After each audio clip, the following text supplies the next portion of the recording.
This is Crowmark for TGN, welcoming you to another World of Warcraft beta video.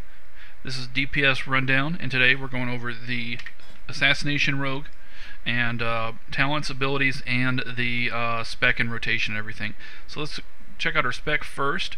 Some of these talents are gimmies, like coup de grace for your envenom, lethality, of course, for your mutilate, puncture and wounds again for your mutilate, ruthlessness because it's always good, vile poisons. I mean, most of these are gimmies, but I just want to focus on the talents that are not quite as obvious. Quickening, this just makes it easier for your healers, a great deal easier. So I strongly recommend this talent. The other reason I took it is there's just nothing else to take for this section here, the first 4 tiers. You need 2 points to go down to the next rank. The only other options are deadened nerves, maybe your crippling poison, deadly momentum, which is mainly for grinding. I mean, I guess if I was grinding, I might reverse these two. But for a PvE DPS, you don't need this. When you get down to here, it gets a little more difficult. First, we always have this murderous intent. This means that on raid bosses under 35% health, you can use backstab to at half energy and at half the normal energy cost, rather. And backstab, of course, is actually more powerful than mutilate, believe it or not. It just costs so much. Then overkill. I mean, you can use vanish during a boss to get your overkill back, but it's not very effective. I have considered removing this from the spec, but I'm not sure yet. Master Poisoner, well, this makes your envenom not consume deadly poison, so I think this is a must-have.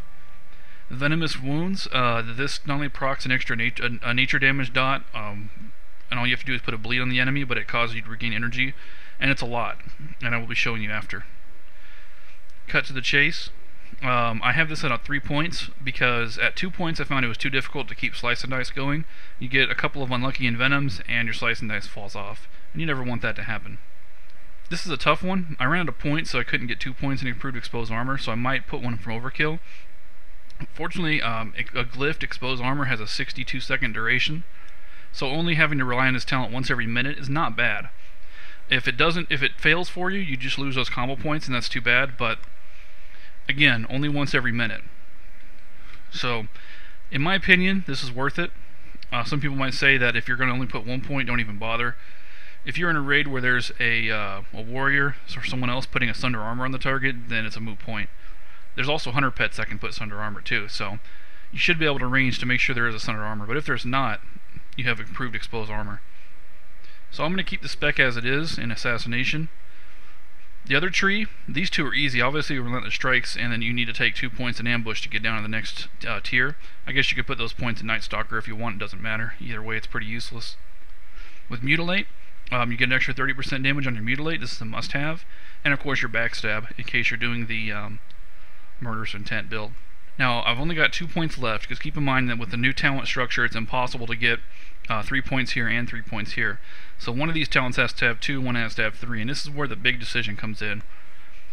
Precision is very important, because that extra 2% chance to hit affects your poisons. Poisons count as spells, and that's why you need to have this talent. But then again, 10% on Mutilate is pretty huge. I decided to go with Opportunity. I mean, eventually you can outgear this talent, which is pretty nice, but you really can't outgear this. This is scales on forever, so that's why I went for that point in Opportunity. But we shall see. For glyphs, I want to go over real quick. Your out of your major glyphs, the only one that's any use is improved exposed armor. Everything else is basically crap. Then increase the duration of your exposed armor. Just makes it a little easier to keep up, a little less pressure there. Your Mutilate glyph is required, of course. I mean, that's huge. Your Vendetta glyph is a strong possibility. I decided to use it since it does add quite a bit of extra damage during that duration.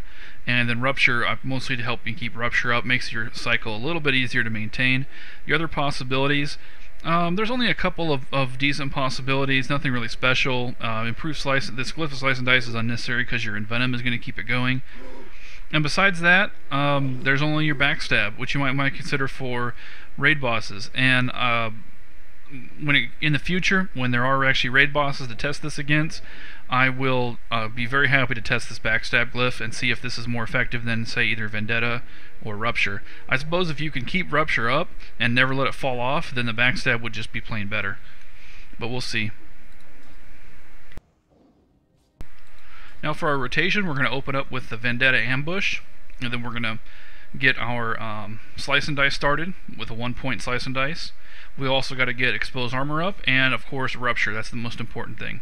We have to make sure our rupture is up at all times so we get the energy bonus. So let's see what it looks like here. I'm going to go through it slow for you first. We're just going to get an Vendetta, Ambush. Now that gives us about 3 talent points, which is pretty good. We're going to get a Mutilate off, and that way we can get our Rupture. Another Mutilate, Slice and Dice, another Mutilate, and an Envenom. Now the reason I did it in that order was because you can do an Envenom of any number of combo points and it will refresh your Slice and Dice completely. You can also start out with a Slice and Dice of any amount of combo points. So you can do a 1 combo point Slice and Dice and a 1 combo point Envenom, and it'll get your Slice and Dice up to max. So that's why I suggest doing that very quickly, just to get your rotation rolling. So let's say I've got my Slice and Dice. I do a Shiv and Venom, and there you go, 20-second Slice and Dice, just like that. And I only use 3 combo points to do it.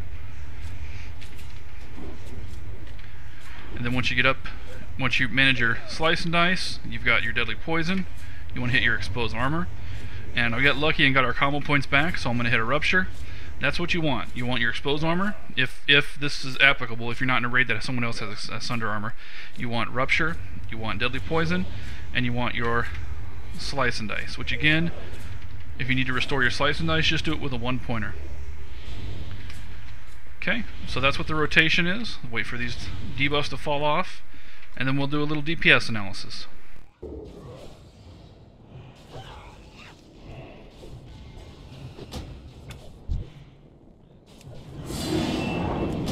Do that. That ability isn't ready. Not enough energy. I don't have enough energy. Not enough energy. Not ready. I don't have enough energy. Not ready.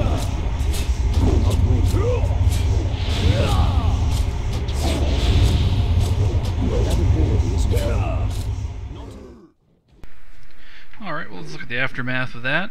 I did do about 6k consistent DPS. It's ticking down just because of the stupid Deadly Poison, but you saw that when I disengaged I was at about 6k. About 6k even, so that's pretty good. Let's take a look at our stats here. We have Mutilate crit about 20% of the time, only 2 dodges and 1 miss. Melee attacks had the expected very high miss rate, and a pretty low crit rate considering the gear. Instant poison, lots of miss. This is what I was talking about, poisons working off the spell hit rate, but still, poisons were very high on the list. Deadly Poison, respectable 4th place, and then Envenom. Now I want to talk about these last 2 here. I'm skipping everything below Rupture, obviously, because those aren't regular attacks. Now Rupture only did about 4% of your damage, and that looks really bad. You're like, well, why am I spending 5 combo points to keep Rupture up? Well, don't forget, the reason we're using Rupture is not for its own damage, but because of Venomous Wounds, which procs off a Rupture or Garrote. And you just can't have Garrote up all the time. So you got to rely on Rupture. And that means that all these 79 Venomous Wound procs came from Rupture. That means that all this damage is really, all our Rupture damage is really about 11% of your damage from these 2. And then the fact that it procs 79 times means you gain 790 energy from that source.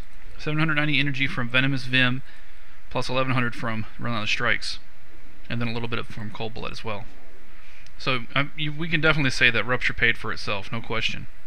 Now this is over a representative sample of about 2 million damage, which isn't bad, about 600 melee strikes. With constant Slice and Dice.